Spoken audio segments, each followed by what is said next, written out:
Hi, I'm Alexa. Today we're going to talk about actions, not words. And well, today I it's been really cold here. Or I've been really cold. So I'm wearing my Oodie. It's officially Oodie weather for sure now. They're oversized. If you don't have one, I highly recommend. They are so comfortable and very warm. They actually get a little too warm, have to take it off and cool down and put it back on again when I freezing. Um, I was watching a video earlier and this person was having this realization that they were drawn to people who essentially love bomb them with words, say certain things, promise certain things, reel them in with that speech. And I think that it's actually extremely relevant to current times because when we look at what is going on in the world, there was an election in England, there's elections in other European countries, there was just the US election in the past couple months. And a lot of the times we get reeled in by politicians saying words. And the thing is that their actions are the exact opposite. But most people don't stop and look at what their actual actions are. They don't look at their voting history. They don't look at the data behind what certain votes and certain bills that are passed do and who voted for them versus who didn't. And in our personal lives, we can get reeled in. We can think that a boss might be saying all the right words, right? And so you want to believe them and you want to do more for them, and then but do their actions line up? A partner, a friend, a sibling, a parent, all of these things, every relationship we have, whether it is platonic, work, whether it's you know romantic, whatever it is, all of our relationships built on a communication, we speak, and speech is so important in communication. But at the end of the day, when your actions don't match up with what your words are, there's going to be a problem. And I was watching this person sort of come to this realization that when people say certain things to her, she sort of it's that what those certain things are the right things for her to then go all in and be like, wow, this person really cares and I want that and I really go after it. And when you can identify the things that you want to hear that make you sort of stop thinking and go, that's it, I'm going with it. You can also then stop yourself from jumping in head first or feet first or whatever it is you want to, however you jump in to a pool. Um, you can stop yourself and say, those are the words, but what are the actions? And are the actions backing it up? Now, we're all human. We all do things that are not aligned with what our words are sometimes. We all do stuff that is not aligned with what our personal views of ourself are. And this is a sort of I mean, I know the term mental acrobatics, like you kind of jump through hoops to try and justify something to yourself. And when someone else hears your justification, they're like, really? Like, really? And we've all done that. And we've probably all been called out on that at some point.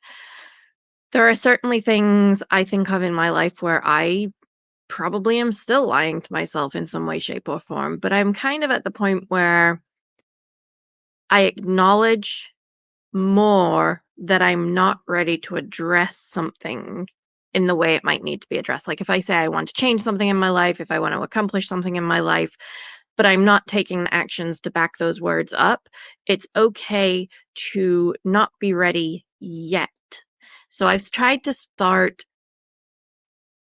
changing my own language with myself. Like I might say I'm doing this now versus, or you would change it to like I would like to do this when I'm ready, right? So you can change your actions once you are conscious of the words that either other people or yourself say to yourself that really sort of um, block your mind, like give you rose-colored glasses, rose-tinted glasses. They stop you from seeing truth and how stuff really is. I think that then it becomes a little easier to see that everywhere you go.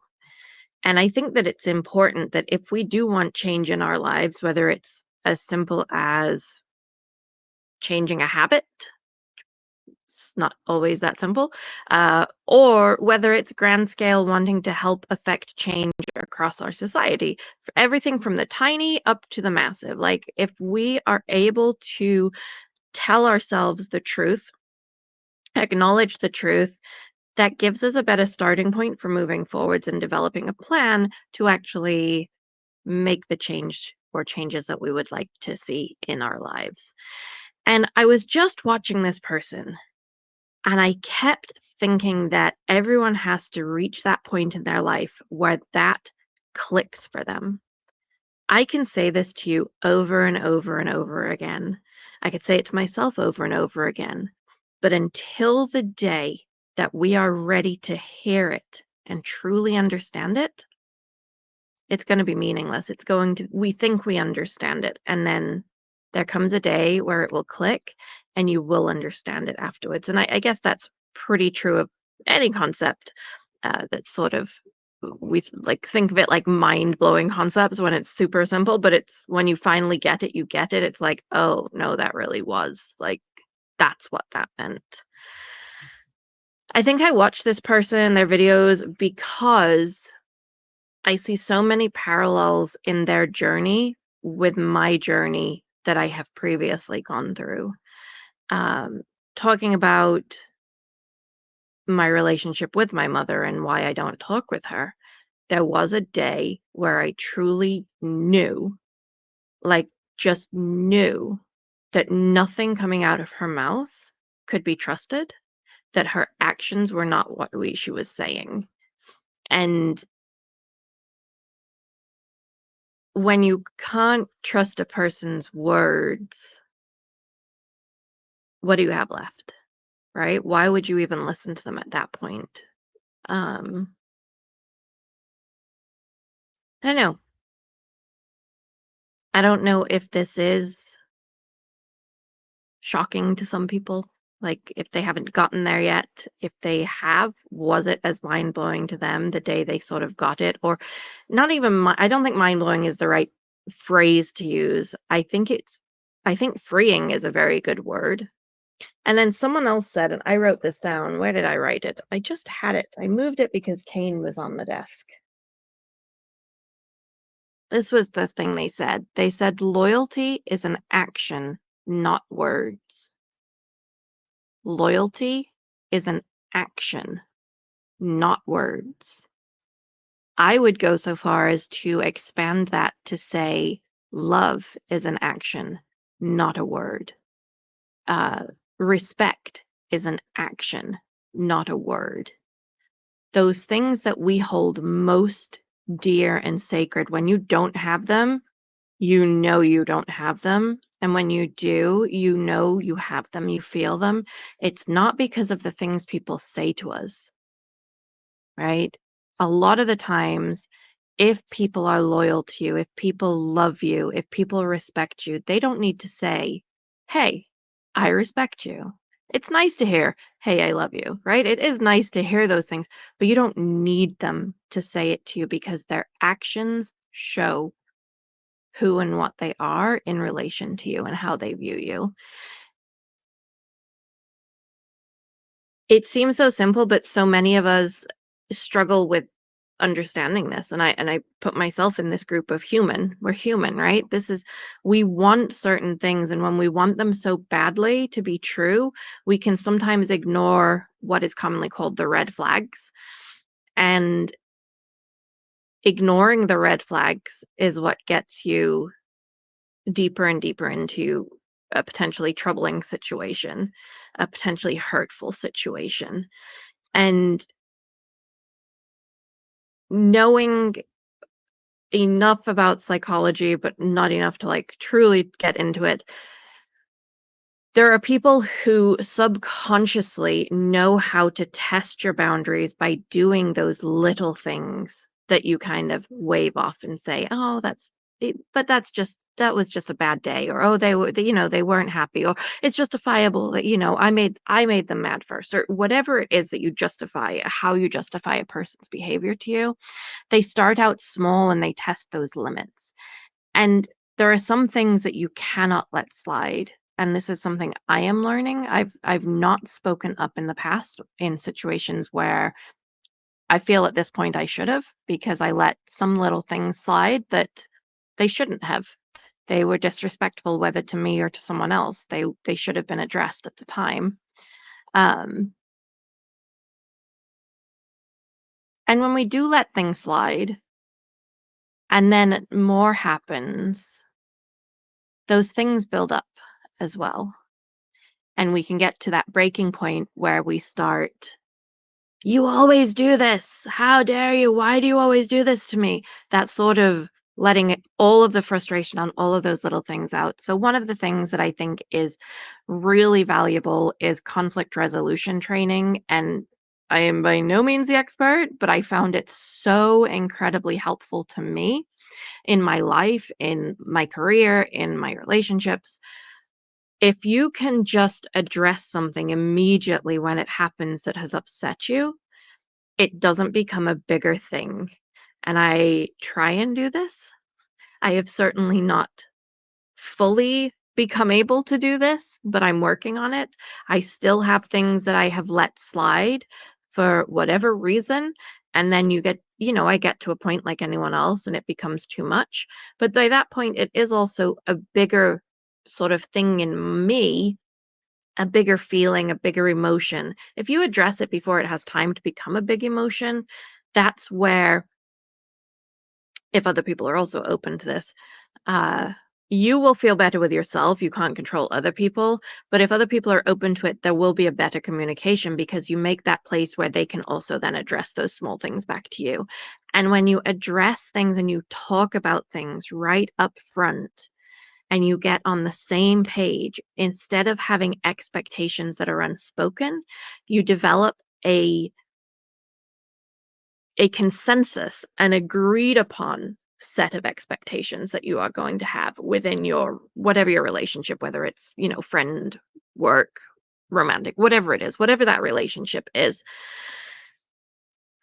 I don't know. Um, I don't know where I was really going with this tonight. I just thought that it was a powerful reminder to myself, and have been thinking about it, and seeing other people come along to this point of realization. There's this weird sort of welcome to the club kind of feeling. It's very strange.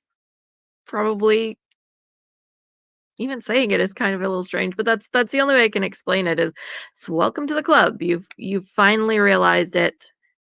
This is life. This is what we have to deal with. This is what we are working with. This is what we also do. Um, but loyalty is an action, not words.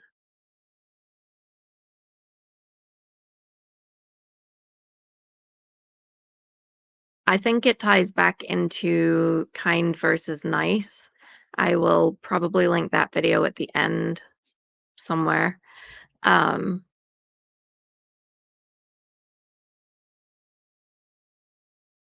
don't write people off because they don't say the right words right at the beginning. And don't let people in immediately just because they're saying exactly what you want to hear. Caution and time are never really bad things to do in life. Um,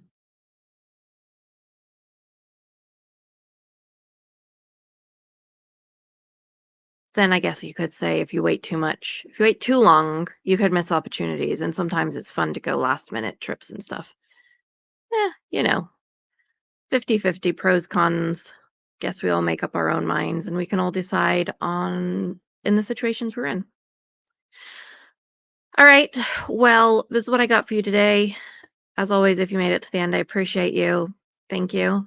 Uh, get yourself an Udi if you don't have one. They're amazing.